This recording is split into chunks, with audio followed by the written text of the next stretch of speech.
Welcome guys, आपका फिर स्वागत है एक नई क्लास के साथ। मैं हूं दीपक सिंह और आज की क्लास में हम यहां पर जो डिस्कस करने वाले हैं वो करेंगे जेट 2022 के लिए एग्ज़ाम में छपने वाले क्वेश्चंस के बारे में। ठीक है, आप यहां पर चाहे वो ले सकते हो बरसात, मानसून या फिर याद रखिएगा जैसे कि माउट और इससे संबंधित जितने भी यहाँ पर क्वेश्चंस आपके बन जाते हैं उन सारे क्वेश्चंस को यहाँ पर हम एक ही क्लास में डिस्कस करेंगे। तो एक छोटी सी यहाँ पर क्लास रहने वाली है, तो आपको लास्ट तक ज़रूर देखनी है ताकि आपके सारे क्वेश्चंस है क्लास के साथ ही याद हो जाए। ठीक है, तो यहाँ से आपको 1 से 2 क्वेश्चंस देखने को मिल जाएंगे एग्ज़ाम में, तो ये काफ़ी इंपॉर्टेंट क्वेश्चन है। तो एक बार इन सभी क्वेश्चंस को नोट डाउन कर ले या फिर 1-2 बार इस क्लास को रिपीट ज़रूर कर ले। ठीक है, तो चलिए बिना कोई टाइम वेस्ट किए आज की क्लास को स्टार्ट करते हैं। तो आज का हमारा फर्स्ट क्वेश्चन है कि मानसून शब्द की उत्पत्ति किससे हुई है। डायरेक्ट ये क्वेश्चन याद रखिए, आपको जेट में भी पूछा गया है और एग्रीकल्चर सुपरवाइजर में भी पूछा गया है। तो याद रखिएगा जो मानसून शब्द की उत्पत्ति है ये अरबी भाषा के शब्द मौसीन शब्द से ली गया है। याद रखिएगा जो मानसून शब्द है इसकी उत्पत्ति अरबी भाषा के शब्द मौसीन से हुई है। ठीक है, याद रहेगा। इसके अलावा याद रखिएगा एक और क्वेश्चन यहाँ पर देख लीजिए, आपको एक पूछा आता है सोइल या फिर मर्दा। ठीक है, तो मर्दा की भी याद रखिएगा सोलम शब्द से हुई है और किस भाषा का शब्द है मर्दा, लैटिन भाषा का शब्द है। ठीक है, ये आपको जेट में भी पूछा जा सकता है और सुपरवाइज़र में भी पूछा जा सकता है, तो इनका भी आपको विशेष तौर पर ध्यान रखना है। एक आपको पूछा आता है क्लाइमेट। ठीक है, इसका भी याद रखें क्लाइमेट। ठीक है, तो क्लाइमेट किस भाषा का शब्द है। जो जलवायु है याद रखिएगा जलवायु किस भाषा का शब्द है, ये डायरेक्ट आपको क्वेश्चन पूछा गया है, तो इसको भी यहाँ पर आप नोट डाउन कर ले कि याद रखिए ये होता है ग्रीक भाषा का शब्द। जो क्लाइमेट है, जो जलवायु याद रखिएगा ये कौन सी भाषा का शब्द है, ये ग्रीक भाषा का शब्द है। एग्रीकल्चर आप सभी जानते हैं लैटिन भाषा का शब्द है।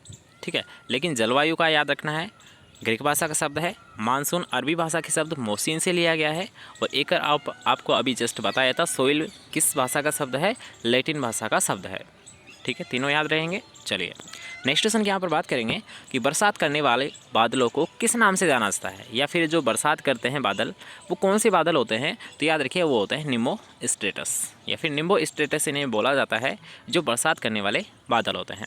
ठीक है, चलिए अब यहाँ पर याद रखिए इसमें से क्वेश्चन आपको अभी जस्ट पूछा गया था सुपरवाइज़र के पेपर में कि जो एक तो होता है रेनी डे, एक होता है क्रॉप रेनी डे।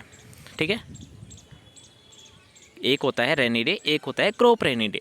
तो याद रखिए अगर आपको नॉर्मल पूछाता है कि रेनी डे किसे कहते हैं, तो अगर 24 घंटे में 2.5 mm से अधिक अगर बरसात हो रही है तो उस दिन को क्या कहा जाता है, रेनी डे कहा जाता है। और रेनी डे की अगर बात करूँ भारत में लगभग ये कितने हैं, 130 दिन के समथिंग हैं। ठीक है, जो रेनी डे हैं ये कितने हैं, टोटल 130 दिन के समथिंग है। ठीक है, लेकिन अगर आपको पूछा है क्रॉप रेनी डे किसे कहते हैं, तो क्रॉप रेनी डे उसे कहते हैं जब 24 घंटे में जो बरसात होने वाली है उसका जो है 5 mm से अधिक हो।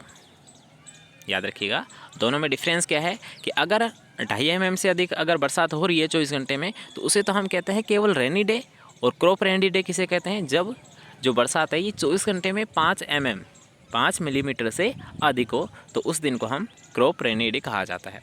ठीक है, क्वेश्चन क्लियर होता है। चलते हैं नेक्स्ट क्वेश्चन की ओर कि वर्षा मापी यंत्र कि बरसात कितनी हुई है, कितनी मात्रा में हुई है, इसका अगर आपको आकलन करना है तो आप रेन गेज का प्रयोग कर सकते हो। ये क्या है, रेन गेज वर्षा मापी यंत्र है। ठीक है, अब यहाँ पर डायरेक्ट ये क्वेश्चन कई बार पूछा गया है कि भारत में सबसे ज़्यादा जो बरसात है किस मानसून से होती है। ठीक है, डायरेक्ट क्वेश्चन पूछा आता है, लगभग 75% के समथिंग इसी मानसून से होती है। और सबसे ज़्यादा किससे होती है, याद रखिए दक्षिणी पश्चिमी मानसून से सबसे ज़्यादा जो बरसात होती है लगभग 75% के समथिंग ये किस मानसून से होती है, दक्षिणी पश्चिमी मानसून से होती है। ठीक है, बाकी जो दूसरा होता है ठीक है उससे तो क्या होती है लगभग 15 से 20% होती है, लेकिन जो सबसे ज़्यादा होती है वो दक्षिणी पश्चिमी मानसून से ही होती है। ठीक है, याद रहेगा। अब अगर बात करेंगे याद रखिए भारत में कितनी होती है, राजस्थान में कितनी होती है और विश्व में बरसात कितनी होती है, तो इसका आपको ध्यान रखना है। स्पेशल तौर पर राजस्थान का तो आपको विशेष तौर पर ध्यान रखना है, क्योंकि आपको एग्जाम में राजस्थान का ज़रूर पूछा आता है, बाकी पूछे या नहीं पूछे लेकिन राजस्थान का पूछा जा सकता है। ठीक है, तो याद रखिए अगर आपको पूछा आता है भारत में कितनी वर्षा होती है तो 1190 मिलीमीटर। अगर मिलीमीटर में पूछता है, mm में पूछता है तो याद रखिए 1190। लेकिन अगर आपको सेंटीमीटर में पूछ लेता है तो आपको 1 0 कम कर देनी है या फिर भाग दे देना है 10 का। तो याद रखिए 119 सेंटीमीटर। सेंटीमीटर में पूछेगा तो 119 सेंटीमीटर, और अगर आपको मिलीमीटर में पूछता है तो 1190 मिलीमीटर। याद रहेगा। चलिए राजस्थान की अगर बात करेंगे तो राजस्थान में भी क्या है, याद रखिएगा कि 575 मिलीमीटर। अगर मिलीमीटर में पूछता है, एमएम में पूछता है तो 575 मिलीमीटर होगी बरसात। अगर आपको सेंटीमीटर में पूछता है तो 57.5 सेंटीमीटर यहाँ पर राजस्थान में बरसात देखने को मिलती है।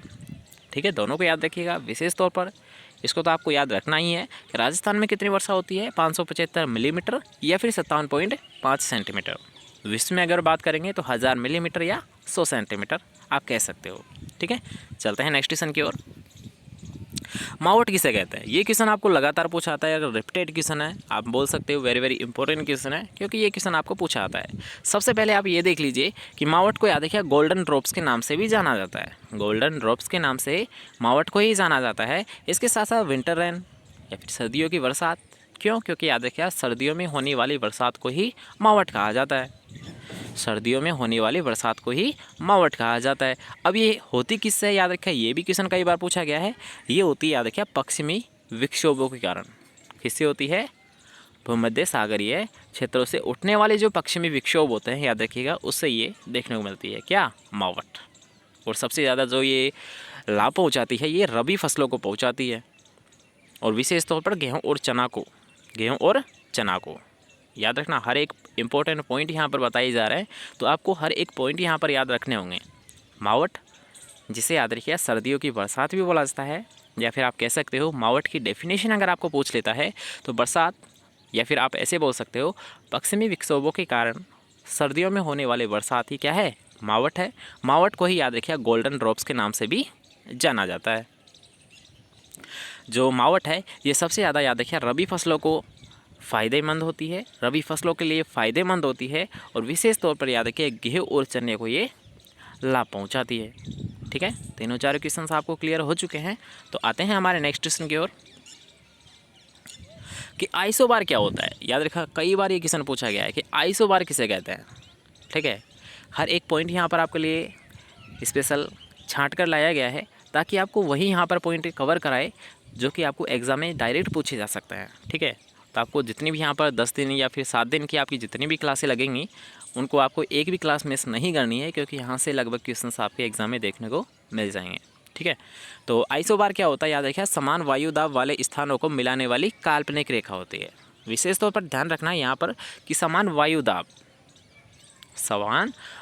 दाब वाले जो स्थान है उनको मिलाने वाली जो काल्पनिक रेखा है वो क्या कहलाती है, आइसोबार कहलाती है।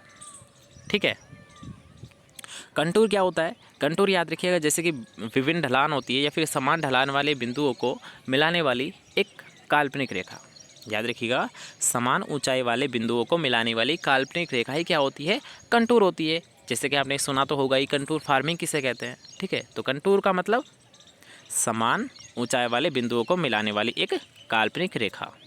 ठीक है, अल्टीट्यूड क्या होता है, याद रखिए ये क्वेश्चन भी आपको पूछा गया है और दोबारा पूछा जा सकता है कि अल्टीट्यूड क्या होता है। तो याद रखिए समुद्र तल से ऊंचाई, समुद्र तल से ऊंचाई कितनी है किसी, अगर मान लीजिए जैसे कोई स्टेशन है, ठीक है, यहाँ पर आपको लिखा भी गया है और ये क्वेश्चन डायरेक्ट पूछा जा सकता है कि अल्टीट्यूड सामान्य तौर पर या फिर पब्लिक स्थानों पर कहाँ पर लिखा जाता है। तो याद रखिएगा ये जो रेलवे स्टेशन है वहाँ पर आपने देखा होगा, जैसे कि मान लीजिए सवाई माधोपुर जंक्शन है, ठीक है, कोई सा भी प्लेटफॉर्म है जैसे मथुरा जंक्शन है, तो इसके एक कॉर्नर में क्या होता है, समुद्र तल से ऊंचाई या फिर एल्टीट्यूड लिखा होता है कि इतना है। ठीक है, तो वो अल्टीट्यूड होता है क्या है, समुद्र तल से ऊंचाई कितनी है। ठीक है, तो इसको विशेष तौर पर ध्यान रखना है, अल्टीट्यूड समुद्र तल से ऊंचाई होती है जो कि सामान्यतः पब्लिक प्लेस पर रेलवे स्टेशनों पर लिखी जाती है। ठीक है, नेक्स्ट क्वेश्चन है, ये भी डायरेक्ट आपको पूछा आता है कि पाले से फसलों को बचाने के लिए सबसे पहले तो किस रसायन का प्रयोग करते हैं, तो सल्फ्यूरिक अम्ल का प्रयोग करता है। H2SO4 को ही सल्फ्यूरिक अम्ल कहते हैं। तो याद रखना सबसे पहले तो कि पाले से बचाने के लिए किसका प्रयोग करते हैं, सल्फ्यूरिक अम्ल का प्रयोग करते हैं। और इसकी कितनी सांद्रता यूज़ की जाती है, तो याद रखिए इसकी जो सांद्रता यूज़ की जाती है ये ली जाती है 0.1%।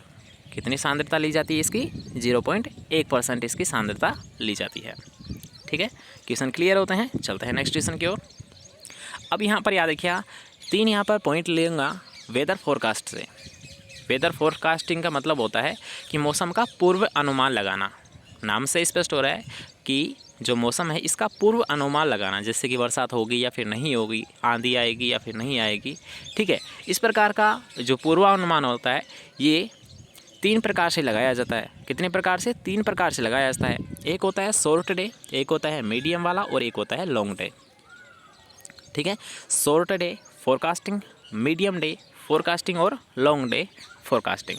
अब इनमें डिफरेंस क्या होता है, डायरेक्ट आपको पूछा आता है। सामान्य तौर पर याद रखिए, सबसे ज़्यादा बार जो क्वेश्चन पूछा गया है वो पूछा गया है मध्यम अवधि का। कौन सा पूछा गया है? सबसे ज़्यादा मध्यम अवधि का आपको पूछा गया है। तो इसको विशेष तौर पर ध्यान रखना कि शॉर्ट डे जो फोरकास्टिंग होती है ये 1 से 3 दिन के लिए की जाती है या फिर सामान्य तौर पर 72 घंटे के अंदर ये की जाती है। लेकिन इसका जो सबसे ज़्यादा जो प्रयोग किया जाता है ये मात्र 24 घंटे की फोरकास्टिंग के लिए ही किया जाता है।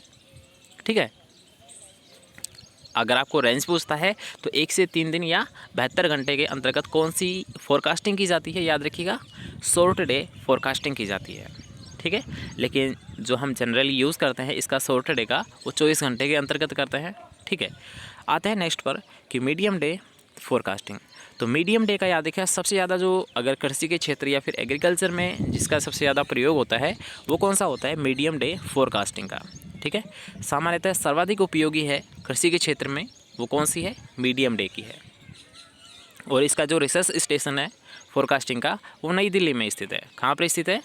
जहाँ से ये फोरकास्टिंग की जाती है मीडियम की, national Centre for medium forecasting. तो याद रखिएगा ये होता है नई दिल्ली में स्थित है। ठीक है, और मध्यम अवधि जो फोरकास्टिंग है ये कितने दिनों तक की जाती है? याद रखिए 3 से 10 दिन के अंतर्गत, 3 से लेकर 10 दिन तक जो पूर्वानुमान लगाया जाता है वो होता है मध्यम अवधि पूर्वानुमान, या फिर जिसे हम बोलते हैं मीडियम डे फोरकास्टिंग। और अगर बात करेंगे लॉन्ग डे की, तो लॉन्ग डे होता है याद रखिए 10 दिन या इससे अधिक, 10 दिन या इससे अधिक जो फोरकास्टिंग की जाती है उसे हम कहते हैं दीर्घ अवधि पूर्वानुमान। तीनों प्रकार के याद हो गए कि शॉर्ट डे 1 से 3 दिन के लिए किया जाता है, मीडियम 3 से 10 दिन के लिए किया जाता है, और जो लॉन्ग होता है ये 10 दिन से अधिक दिनों के लिए किया जाता है। और जो सबसे ज़्यादा कृषि क्षेत्र में उपयोगी है वो कौन सा होता है? याद रखिएगा मध्यम अवधि या फिर 3 से 10 दिन के लिए जो किया जाता है ये सबसे ज़्यादा कृषि के क्षेत्र में उपयोगी होता है। और अगर आपको पूछा जाता है इसका रिसर्च स्टेशन कहाँ पर है, जैसे कि यहाँ पर आप देख सकते हो नेक्स्ट लाइन कि National Centre for Medium Range Weather Forecasting, तो ये कहाँ पर स्थित है? याद रखिए ये स्थित है नई दिल्ली में स्थित है। क्लियर, सभी क्वेश्चन आपके यहाँ पर क्लियर होते हैं। अब आते हैं नेक्स्ट क्वेश्चन की ओर। ये भी क्वेश्चन आपको कई बार पूछा जाता है कि भारत में एग्रो क्लाइमेटिक जोन्स कितने हैं, भारत में सस्य जलवायु खंड कितने हैं? तो याद रखिएगा 15 है अकॉर्डिंग टू प्लानिंग कमीशन। अगर कोई भी आपको ऑप्शन नहीं देता है जैसे कि प्लानिंग कमीशन या फिर ICR, तो डायरेक्ट आपका राइट आंसर क्या होगा कि एग्रो क्लाइमेटिक जोन से ये कितने होते हैं? याद रखिए 15 होते हैं। अगर कोई भी ऑप्शन नहीं देता है वो, और अगर आपको 15 ऑप्शन में दिखाई दे रहा है मतलब याद रखिएगा इसके अकॉर्डिंग नहीं देता, जैसे कि ICR के अकॉर्डिंग आपको बताना है या फिर प्लानिंग कमीशन के अकॉर्डिंग आपको बताना है, ऐसे आपको नहीं देता है और वो सीधा ही पूछता है कि भारत में एग्रो क्लाइमेटिक जोन्स कितने हैं। तो आपका राइट आंसर क्या होगा? 15 होगा। क्या होगा? 15 होगा। ठीक है, लेकिन अगर आपको वो दे देता है कि प्लानिंग कमीशन के अकॉर्डिंग कितने हैं तो 15 है, लेकिन अगर आपको पूछा जाता है कि ICR NARP के द्वारा कितने हैं एग्रो क्लाइमेटिक जोन्स, तब आपका राइट आंसर क्या हो जाएगा? 127 होते हैं। ठीक है, वैसे नहीं पूछा जाता है, डायरेक्ट आपको पूछा जाता है, तो डायरेक्ट आपको याद रखना है 15 एग्रो क्लाइमेटिक जोन्स है। अगर आपको पूछा जाता है एग्रो इकोलॉजिकल जोन, तो ICR का अकॉर्डिंग एग्रो इकोलॉजिकल जोन याद रखिएगा ये होते हैं सस्य जलवायु खंड, ये होते हैं कृषि जलवायु खंड। ठीक है, ये होते हैं इकोलॉजिकल जोन, ये होते हैं क्लाइमेटिक जोन। तो क्लाइमेटिक जोन तो कितने हैं? सामान्य तौर पर 15 है, और ICR के अकॉर्डिंग अगर इकोलॉजिकल जोन की अगर बात करेंगे तो 8 है। लेकिन अगर बात करेंगे national bureau of soil survey and land use planning NBSS and LUP के अकॉर्डिंग तो कितने हैं? याद रखिए 20 है। अब यहाँ पर ये क्वेश्चन भी आपको डायरेक्ट पूछा जाता है कि याद रखना इस इंस्टीट्यूट के बारे में आपको सीधा क्वेश्चन पूछा जा सकता है कि NBSS एंड LUP इसकी फुल फॉर्म होती है, याद रखिएगा national bureau of soil science and land use planning. और ये कहाँ पर स्थित है? याद रखिए नागपुर महाराष्ट्र में स्थित है। ये कहाँ पर स्थित है? याद रखिएगा नागपुर महाराष्ट्र में स्थित है। और ये रिसर्च जो स्टेशन है याद रखिए ये काफ़ी इंपॉर्टेंट है, कई बार आपको पूछा गया है। ठीक है, तो इसका भी आपको विशेष तौर पर ध्यान रखना है। तो आई थिंक आज की क्लास में काफ़ी सारे इंपॉर्टेंट क्वेश्चंस आपको देखने को मिले हैं। तो अगर आपको क्लास पसंद आई है तो वीडियो को ज़्यादा से ज़्यादा शेयर करें और ऐसे ही लगातार क्लासेस लेने के लिए, इंपॉर्टेंट क्लास लेने के लिए चैनल को सब्सक्राइब ज़रूर कर लें। ठीक है, मिलते हैं नेक्स्ट क्लास के साथ। जब तक लिए अच्छे से पढ़िए, अच्छी से रहिए। ठीक है।